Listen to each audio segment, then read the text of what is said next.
If you're excited to be in church today, say, I'm excited. Before we jump into week number 4 of our series, Roadtrippin, let's just take a minute and thank the worship team for blessing us today. They did such a good job. It was so good. I feel like they get gooder and gooder every week. I love it. So Pastor Landon and Pastor Kelly, our senior pastors, are out this week. They're on a road trip of their own. They're taking their annual summer vacation, spending time with the kids, having a good time. They will be back next week. They send their love. So this week, you're stuck with me. I'm the next gen pastor here at the Purpose Church. It's my honor to teach and lead some of the teams that influence the next generation, the kids team, the youth team. Those are the real rock stars right now, teaching your kiddos. So we honor them today as well. So this series that we're in, Roadtrippin, is all about the Apostle Paul and the 4 missionary journeys that he took while he was spreading the gospel. We're calling them road trips. And these road trips, Paul went around planting churches and writing letters that became part of our New Testament and spreading the gospel to everyone, everywhere he went, and being an encouragement. And the idea with this series is that pastors have been wanting us to live missionally and be outreach focused in our neighborhoods, in our community, things like that. And so this is what Paul did. He was outreach focused because the hope of Jesus is the answer that the world needs. It's the hope that everybody is looking for. But what you have to understand about Paul's road trips is that they were difficult for him. He went through intense persecution and opposition everywhere he went. Eventually, on his final road trip, which was really an imprisonment, he was beheaded for his faith. So these road trips were very hard, but Paul fought to spread the good news anyway against opposition because to Paul, it was worth the effort. I'm going to make a statement this morning. I believe Paul believed it. I believe it. I think that the gospel is the most important thing in the world. The gospel, which just means good news, the good news of Jesus is the most important thing because it's the answer to humanity's problem. Jesus is the hope of the world, that life could be better, that even there is something after life, that you don't have to just live broke down, busted and disgusted, and a beat up life, but you can be more than a conqueror through him who loves you while you're here, and then you can spend eternity with him there. That's good news, and that's what Paul started spreading. It was not just a religion to Paul. It was not just something that he would do on Sundays. This was his life, and it was the most important thing. To Paul, the news about God loving the world so much that he sent Jesus to die in place of our sin so that there was no sin separating us from our Creator, that good news mattered more than anything else in the world. And it mattered so much because Paul knew it's the answer that people needed. And without that, there is no hope. It says in Romans 1, Paul is speaking, he says, "For I am not ashamed of the gospel, for it," the gospel, "is the power of God for salvation to everyone who believes." Paul knew that the power for real salvation, salvation from a life of sin, salvation from a destructive path, salvation towards a victorious life comes in this good news of Jesus. This is what he dedicated his entire life to because it was worth it. So this morning, let's go back a little bit. Before Paul the Apostle was Paul the Apostle, he was Saul of Tarsus. And he was a Jew who was very, very zealous for Judaism. He was very religious. He followed the law to the letter. He was so zealous for Judaism that he was actually persecuting the Christian church back in that time because he's like, this is the wrong thing. They can't be doing this. They can't be spreading this news about Jesus. That's blasphemy. And so he was going around persecuting and even participating in killing of Christians, imprisoning Christians. He was an enemy to the things of God. That's quite a dramatic changeover. But that's where Saul starts before he becomes Paul. And the craziest thing about this is that he really thinks he's doing the right thing, persecuting the church. He's dead wrong, but he thinks that he's doing God's will. He's like, I have to do this. I have to stop these Christians for God, which is pretty crazy. And then on this journey, he's going to this city called Damascus. And on the road to Damascus, Paul has an encounter with Jesus that changes everything for him. It completely changes the trajectory of his life. He's going on this road, and he has some traveling friends with him, and suddenly a blinding light from heaven shines down, boom, knocks him off of his donkey, and he hits the ground, and he's blinded, literally blinded. And then a voice from heaven, it's Jesus, calls out to him and calls him by name and says, Saul, Saul, why are you persecuting me? And Saul is taken back. He says, Who are you, Lord? And I am Jesus. And so he discovers that Jesus isn't who he thought he was. This thing that he'd been persecuting might not be the enemy. And interestingly, Paul's not yet converted here. He's just encounters Jesus and goes, holy moly, this is crazy. I'm doing something wrong. Jesus came down. I can't see. So Jesus tells him what to do. He says, go. He leaves him blind, interestingly. He says, go into the city you were going to go to. And in fact, go to one of the people who you were about to bind and take to prison. His name is Ananias. I've given him a vision, and he's going to tell you what you need to know about Jesus. And so the story goes that he goes into Damascus. He meets Ananias, which kudos to Ananias, by the way, because people knew of Paul.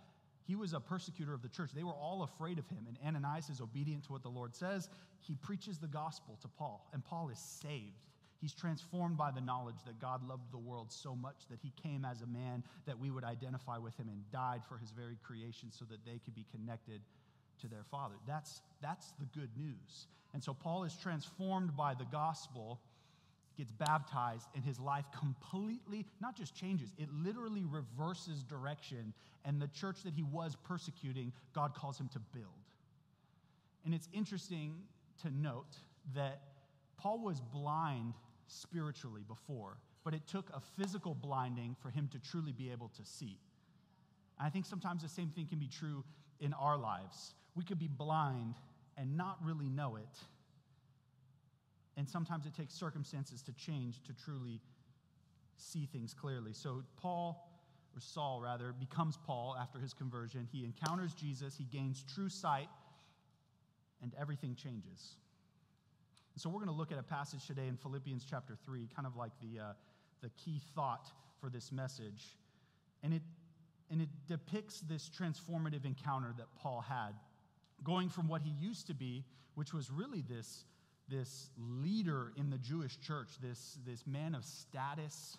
He had accolades. He was recognized as like one of the best Pharisees, which was just like basically like a expert in the law, if you will. And so he's recognized as this great man. But Paul goes from what he used to be and what he used to value to finding something of greater worth. And so we're going to look at that today. It's in Philippians 3:4 through 8. Paul speaking, though I myself have reason for confidence in the flesh, if anyone else thinks they have reason for confidence, I have more. And then he lists all the reasons he had all this status. I was circumcised on the 8th day of the people of Israel, of the tribe of Benjamin. Their heritage was very important to them. A Hebrew of Hebrews. As to the law, a Pharisee or an expert. As to zeal, I was a persecutor of the church. And as to righteousness under the law, I was blameless. So he's saying, I had all the status. Verse 7 comes along. But whatever gain I had, I counted it as a loss for the sake of Christ. Indeed, I count everything as a loss because of the surpassing worth of knowing Christ Jesus my Lord. For his sake, I have suffered the loss of all things, and I count them as rubbish in order that I may gain Christ. I want to talk about the surpassing worth today of knowing Christ. See, because to Paul, it wasn't just knowing of Jesus, because you can know of Jesus without actually knowing Jesus personally. There's a difference between head knowledge and having a relationship with him.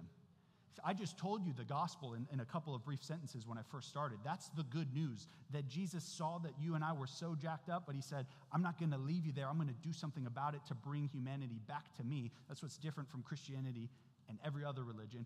We're not trying to reach God. God came to us. That's the good news. But you can know of Jesus without knowing Jesus. Because Paul knew of Jesus, but he persecuted him. And until he had an encounter with him, that's when his life changed.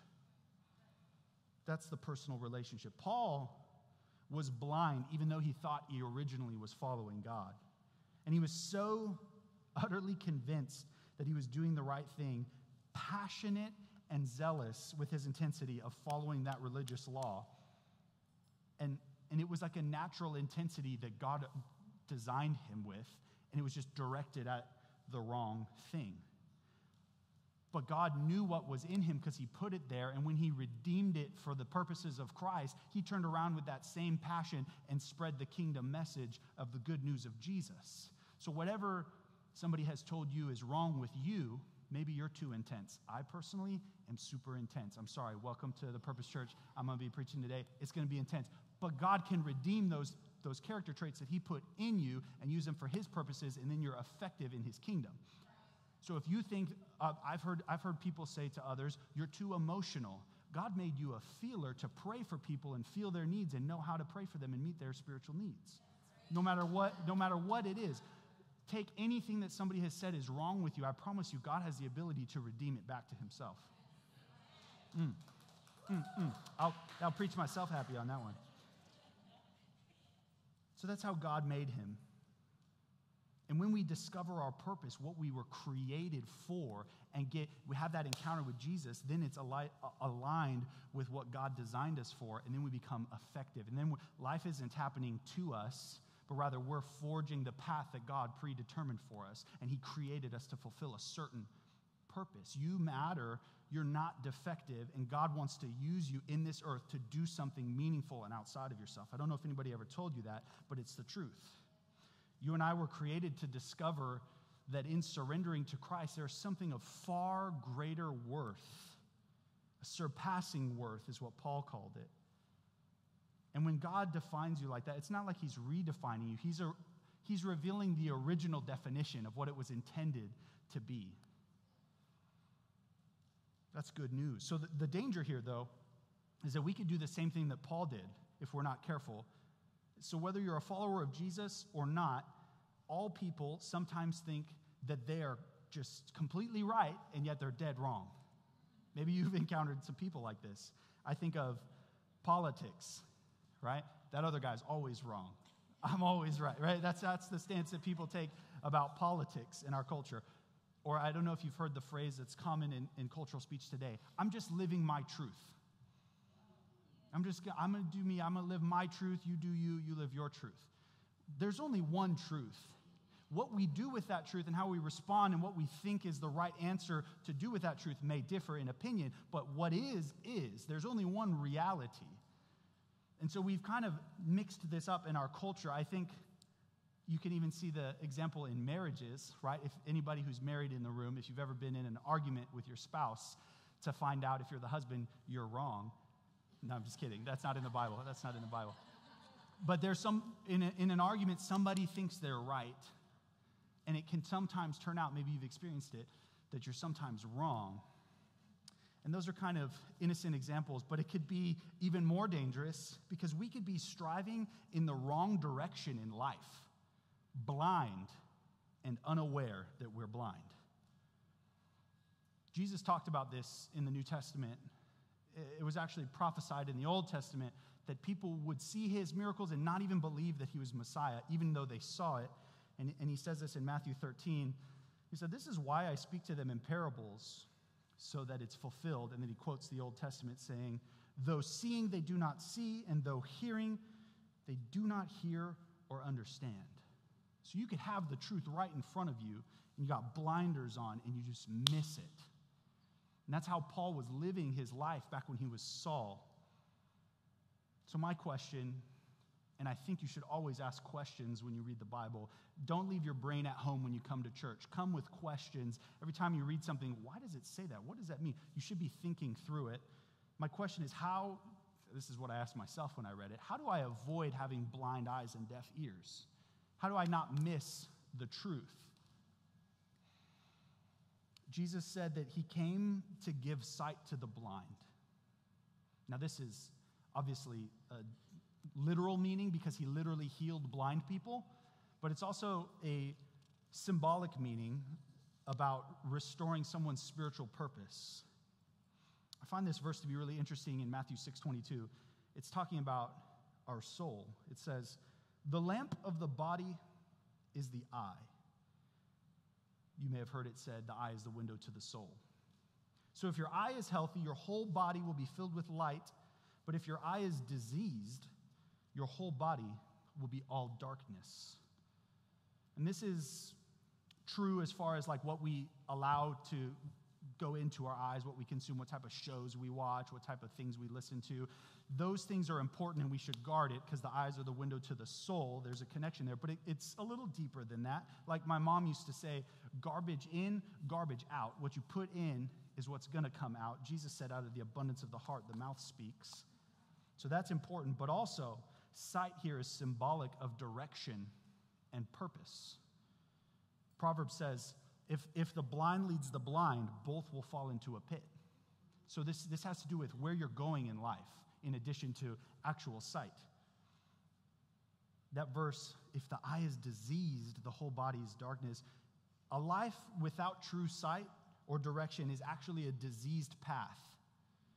And you may start out okay, but the end is darkness. And like the earthly disease of blindness, spiritual blindness can cripple your life and prevent you from seeing Jesus, your salvation, your hope, your source, the answer to every problem.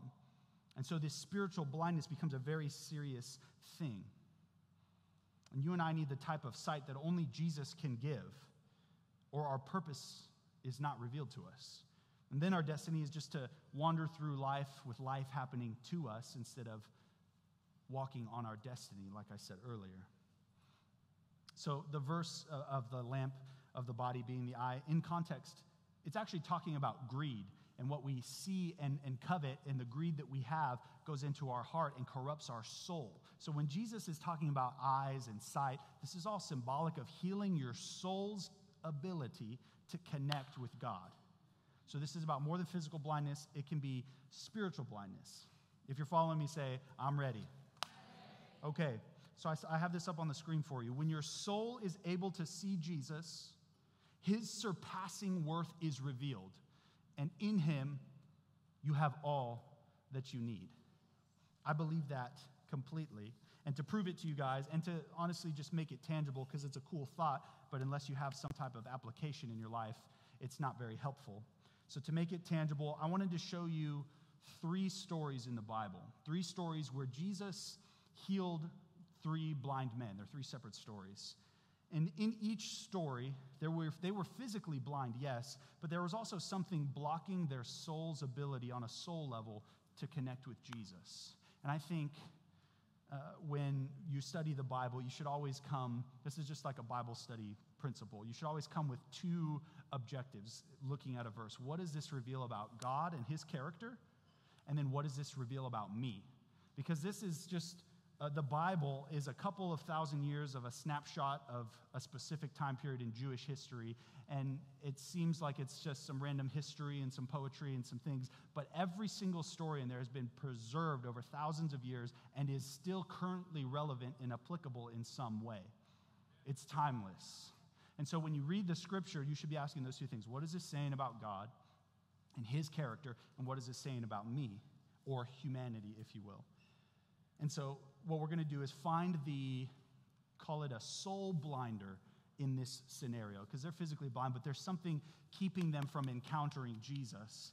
And then when we find that, we can identify that maybe we have a similar soul blinder in our lives. And then the second thing we'll look at in each of those stories is, how is Jesus the remedy to this soul blindness? We're going to look for Jesus in the passage.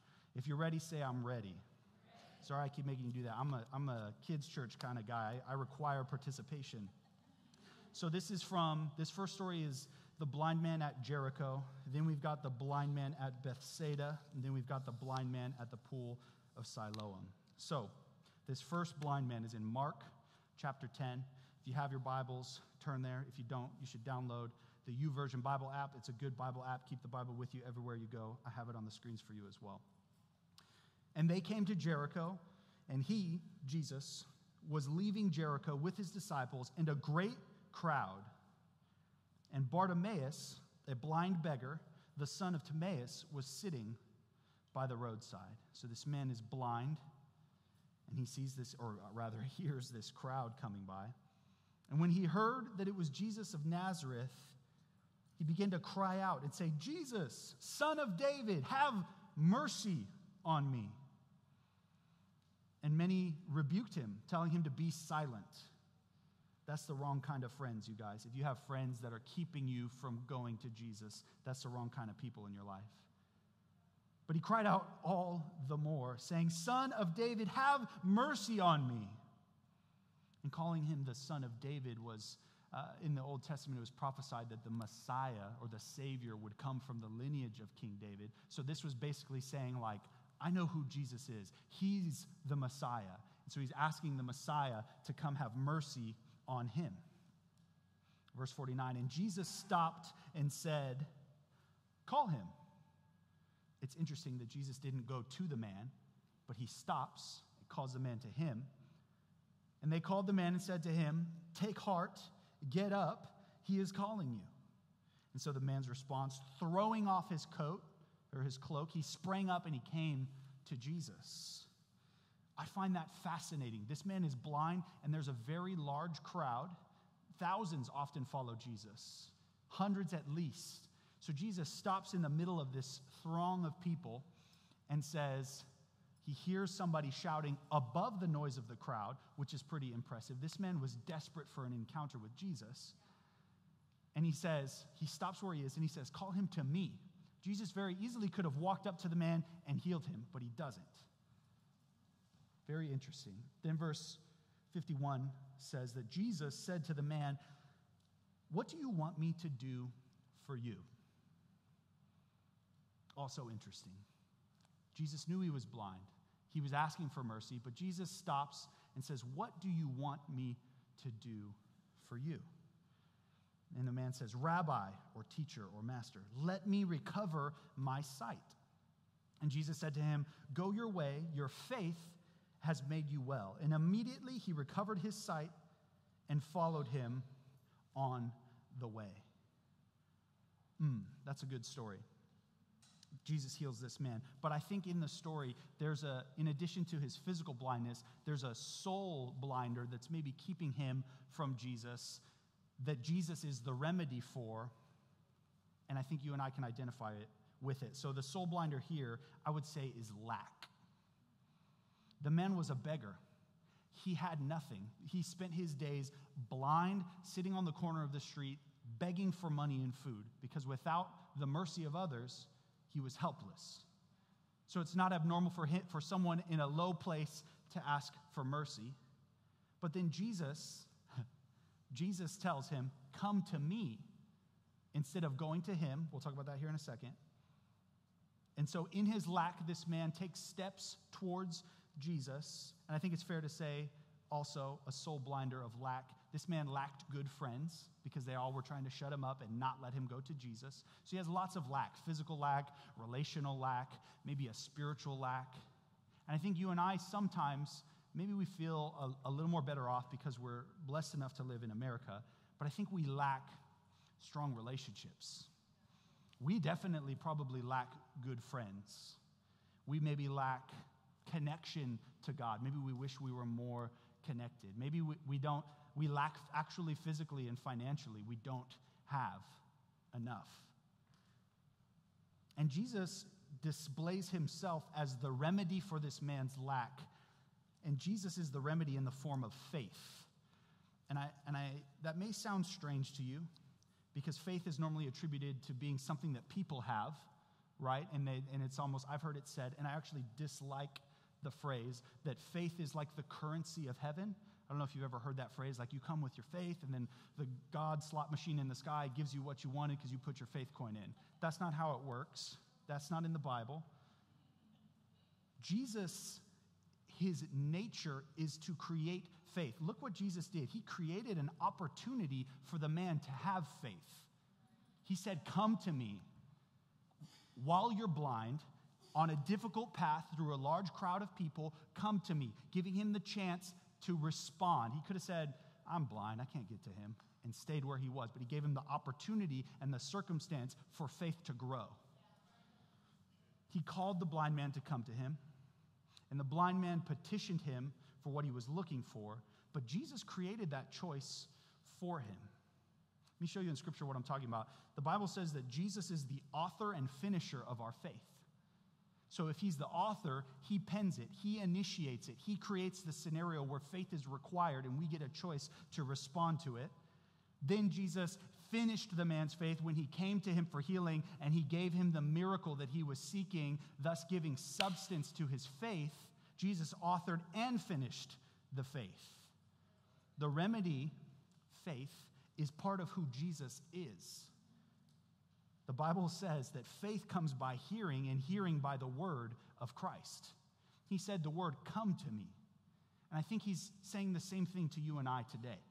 Maybe Jesus is saying, "Come to me," and you don't maybe have enough faith to take those steps. But I would challenge you that in the steps is where the faith is grown. Faith comes by hearing, and hearing by the word of Christ. The Bible also says that the gift of faith is actually a gift from the Holy Spirit. It's given to us by God. You couldn't generate it and fake it up if you wanted to. It has to come from God. Sometimes we have a blessing on the precipice waiting to be given to us, and we just never asked God for it. I wonder how many unanswered prayers are there because we just never asked God. God is willing and able to give to all liberally without reproach. That's wisdom in the Bible, but I think it applies to faith as well. So if faith is from God and it's a gift of God and it's the remedy for lack, it changes our perspective when we hear verses like, "The Lord is my shepherd, I shall not want." That's depicting a life without lack. And that only comes from Jesus. So Jesus authored it, Jesus finished it. Faith is a remedy for lack because God is faithful, and what he says he will do, we can trust that he's going to do it. Here Jesus asks what the man wants him to do, so what do you want God to do?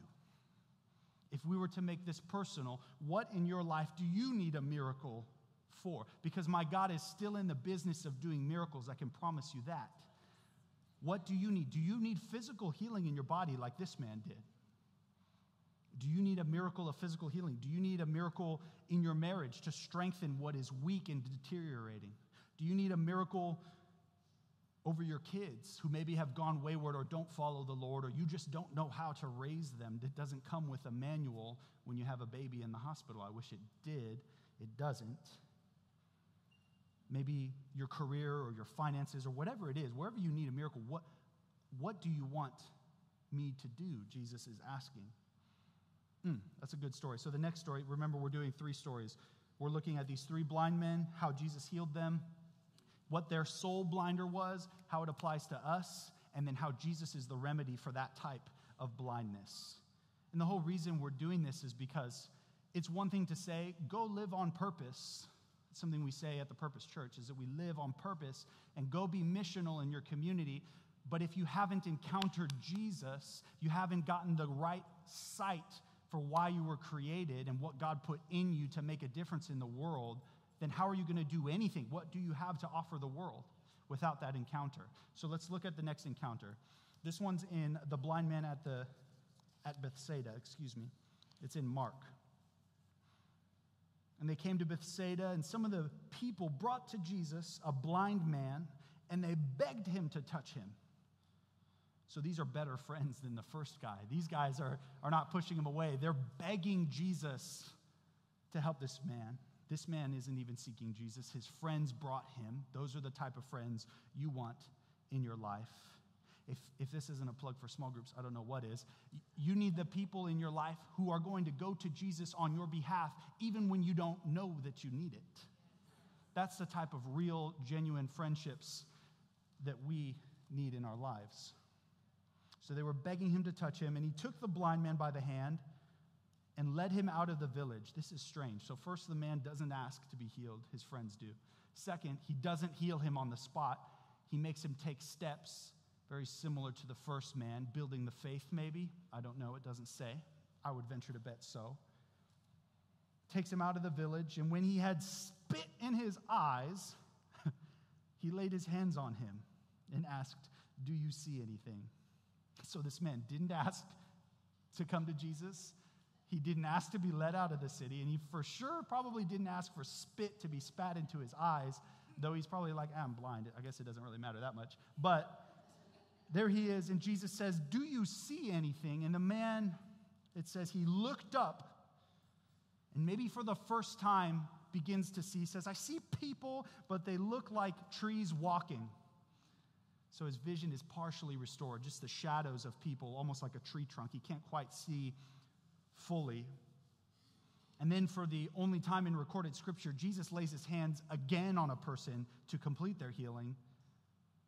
And he lays his hands on his eyes, and when his eyes were opened, his sight was restored, and he saw everything clearly. And he sent him to his home, saying, do not enter the village.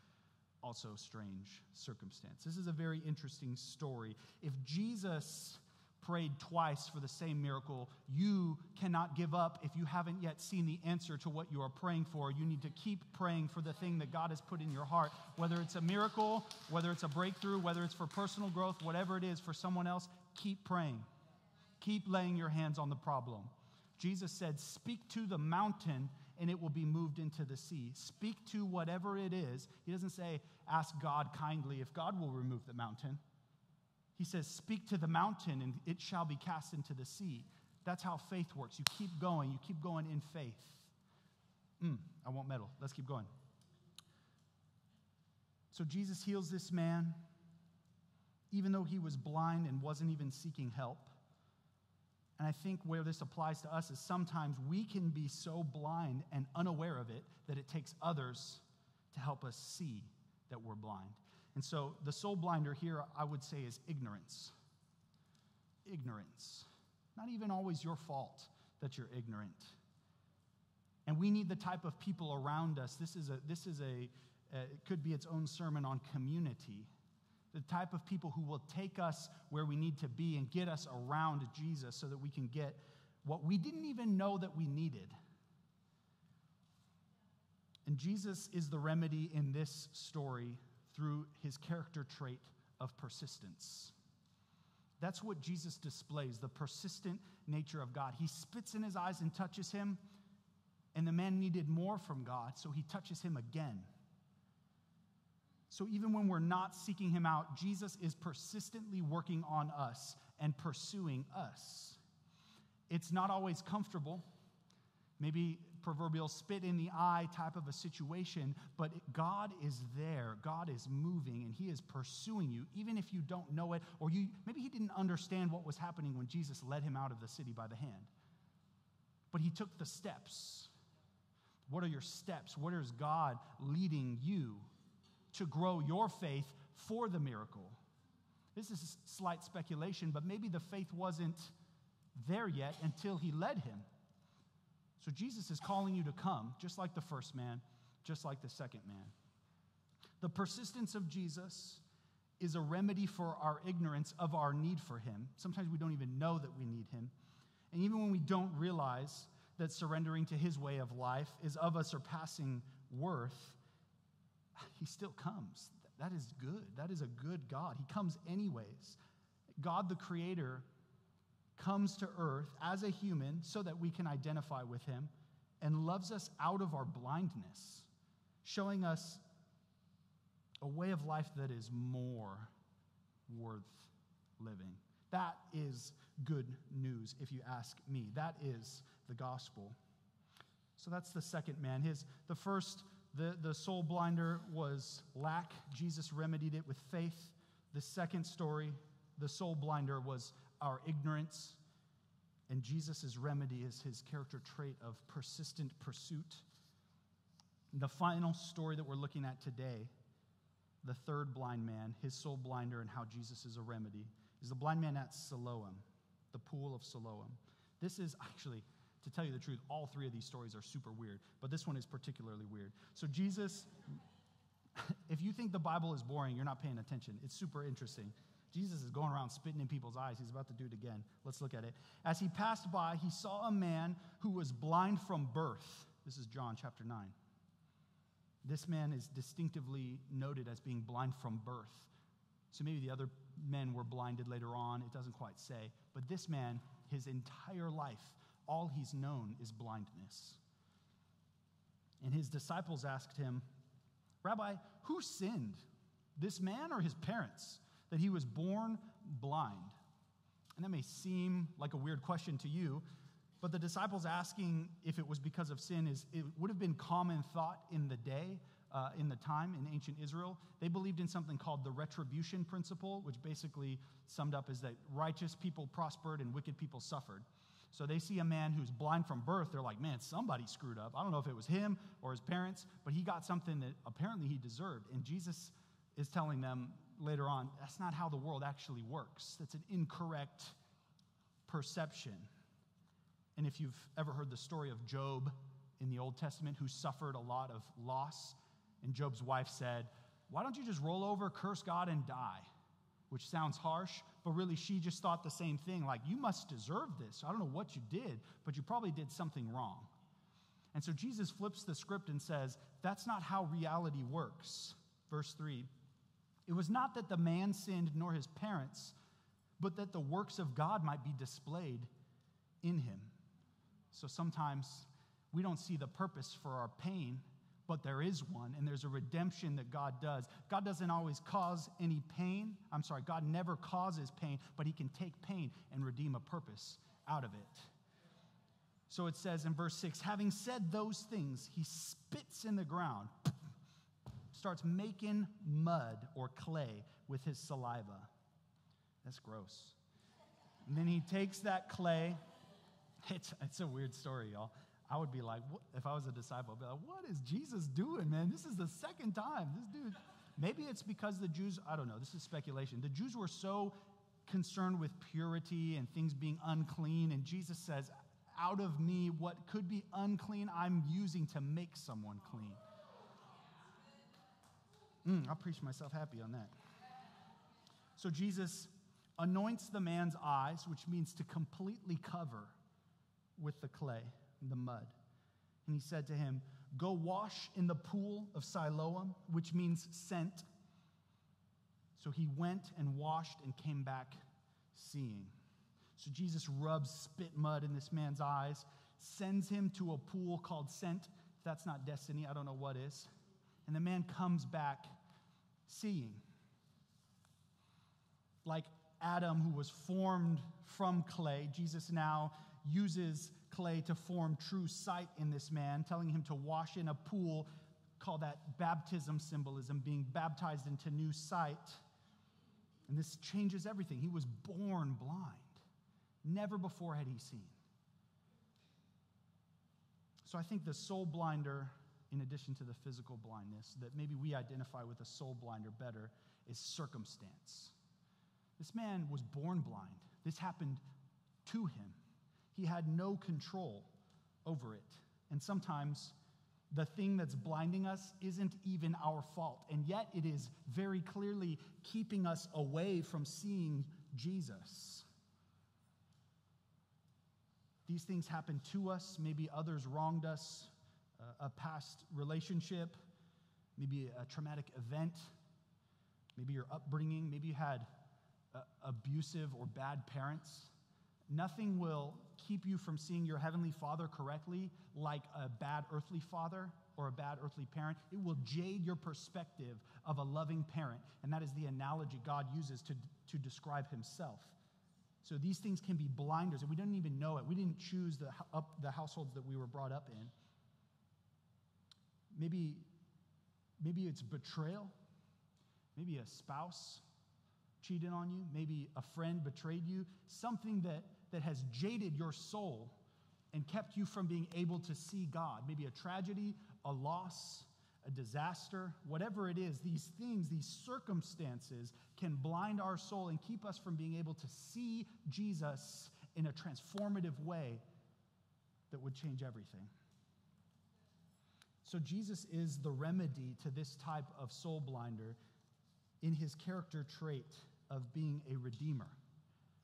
It is redemption. By rubbing clay that would normally blind seeing eyes into the blind eyes, the man is able to see.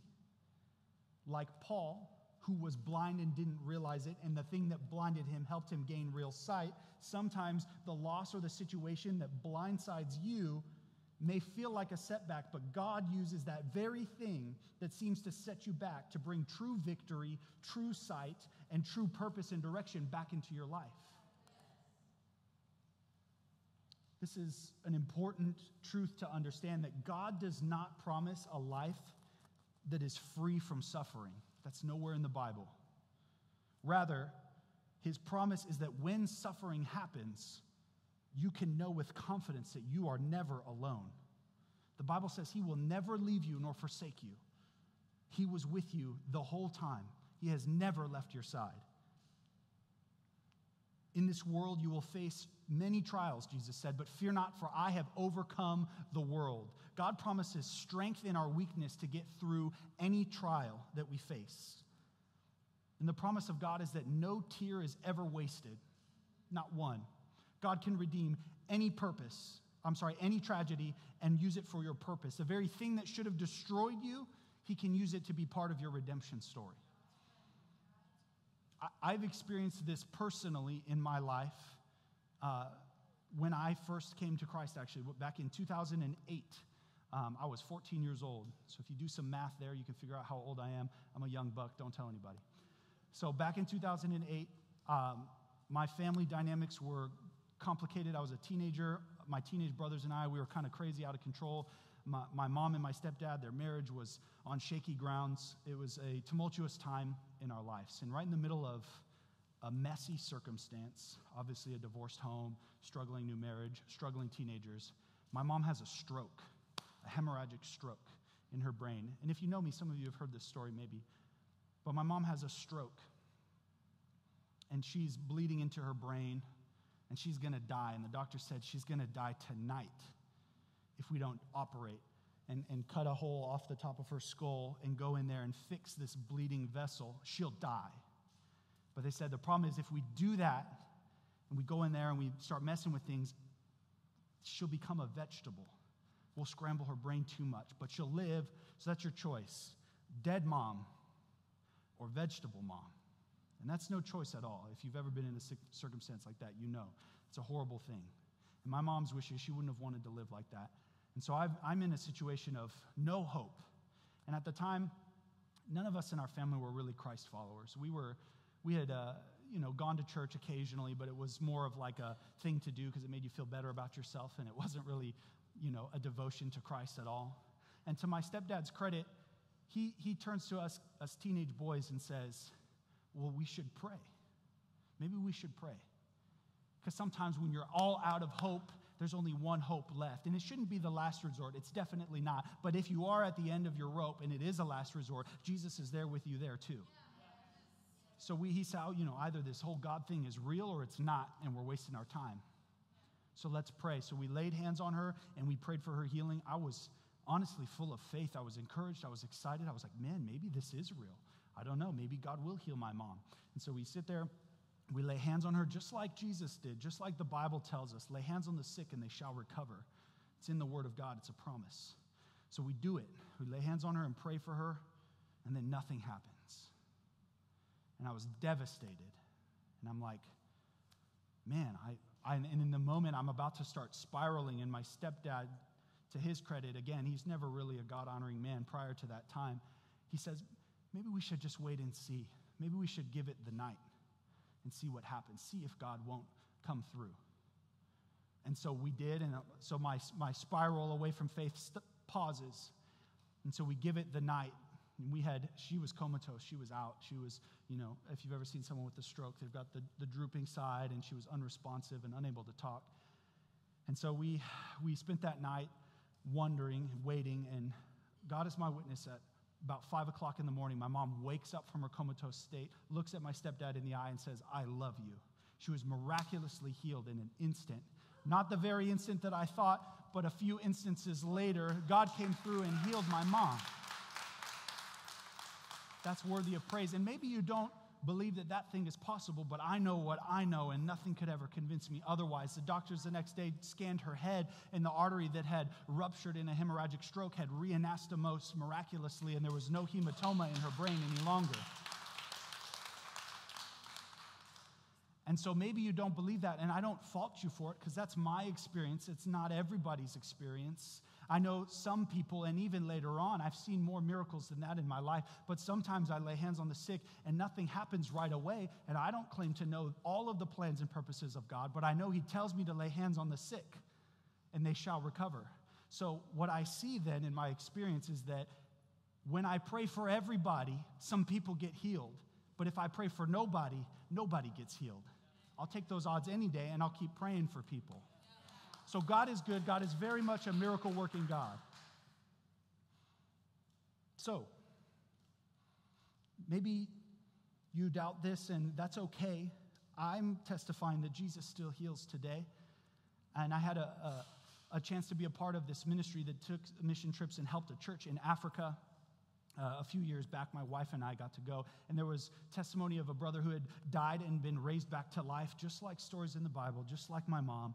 And when they were retelling the story, the person said, maybe you don't believe that, and that's okay. It won't happen for you. And I was like, that makes a lot of sense. That's okay. This is a faith journey. Jesus is not telling you to believe for something that you would never be able to believe for. He's just saying, come. He's saying, take those first steps of believing in me and watch what I do for you. So, Paul, the apostle, his transformative encounter with Jesus, those three blind men and their transformative encounter with Jesus, all these stories, and even my story, because after that point, when my mom got healed, that marriage that was tumultuous, it got restored and strengthened. Those teenage boys started serving God. That's when I became a follower of Christ. That story that was degenerating and devolving and spiraling into destruction was redeemed. My mom and my stepdad are actually here today, and I honor them for being here. They came from out of state to come see me preach today, so I love them so much. I'm so glad that they're here. But they are maybe you've seen God work in this way. You see somebody who's so jacked up that you see them restored, and you're like, God has to be real. Like after that one, God's got to be real. I say that with the most respect because they are now one of the greatest examples of a loving marriage and people who serve God of any in my entire life. So God can do miraculous things. And so with Paul, with me, with these three blind men, these people are changed after encountering God. Utterly changed. It changes everything. And the invitation today, whether you're seeking Jesus or He's seeking you and you don't know it, the invitation is to come into a relationship with Him. Coming into a relationship with Jesus. Our biggest need is actually a need for a relationship with Jesus. But it's hard because, honestly, how do you have a relationship with a God that you cannot see? If you've ever been around Christians, usually they talk about this is not religion, this is not obligation, this is relationship. We don't just know Jesus, we know of Jesus, we know Jesus. But how do you have a relationship with a God that you cannot see? And I think we make this connection because, honestly, we see that most of our relationships in the world that we see, they don't do well. Humans are not good at relationships. They usually mess it up. I think the divorce rate is 50%, last I checked. So we usually fail at relationships. So you may think, like with this relationship with Jesus, I'll come with communication. I've heard that's important, so that's prayer. I'll pray a lot. Or you may think that, I've heard that, pursuing each other is important to staying in a good relationship, like with a human partner. So I'll just pursue God and I'll read the Word every day. And I think you should do those things. But the problem is, the reason all those earthly relationships fail is for the same reason that type of pursuit fails, is because we're trying to do it in our own effort. And we forget that Jesus is the author and the finisher. God actually initiates this. God created us to be in relationship with Him. In the garden, Adam and Eve were designed in perfect communion with God. And that's God's intention and God's will. You and I were created perfectly to be in relationship with God. It's not hard when you actually see Jesus. The design that humanity was literally created for was to be in communion with God. Adam and Eve, you and I, we were created in His image and made to live with Him. But the problem is we reject God. Every single person rejects God. That's what the Bible says. There is none without sin, no, not one. Adam did it. We do it. We deliberately choose to do the wrong thing. And since Jesus died for our sins, us choosing the wrong thing is like us standing in that crowd saying, crucify him, crucify him. God's response to this is a lavish display of love on the cross. That's his answer to us shouting, crucify him. While we were yet sinners, Christ died for us. That's the good news. And some of us run from it anyway. But it's okay. We just learned God's nature is a pursuing nature. The story of the prodigal son in the Bible depicts a man who rejects his father, takes his father's money, and goes away and wastes it. And then he comes back groveling with shame and guilt back to his father, saying, I'm not worthy to be a son. And the father ignores the shame, ignores the groveling, and accepts him as a son because he never stopped being his father's son. Even when he was off doing the wrong thing, think if you have children and you're a good-natured individual, there's nothing that they could do that would make you not love them. You want them not on a destructive path, but you don't not love them. You have always been your father's son or your father's daughter. That's the good news. And so Jesus responds to this like betrayal and this like enemies of God like stance that we take. Like we've drawn the battle lines. We've said that like we want our way over God's way. It's what Adam and Eve did in the garden. We're saying we think our way is better. And God says, instead of pouring my wrath on them like justice would dictate, I will pour my wrath on my own son and then turn around and adopt all of them. That is radical love. That's why love conquers all. But it takes true surrender. It takes true surrender. And Jesus is giving you that choice today. He's calling you, asking you to come towards him. Surrender means right where you are, to change your mind and turn around because he's right there pursuing you anyway. That's why Paul is able to say, I'm not ashamed of this gospel. It is the power for salvation.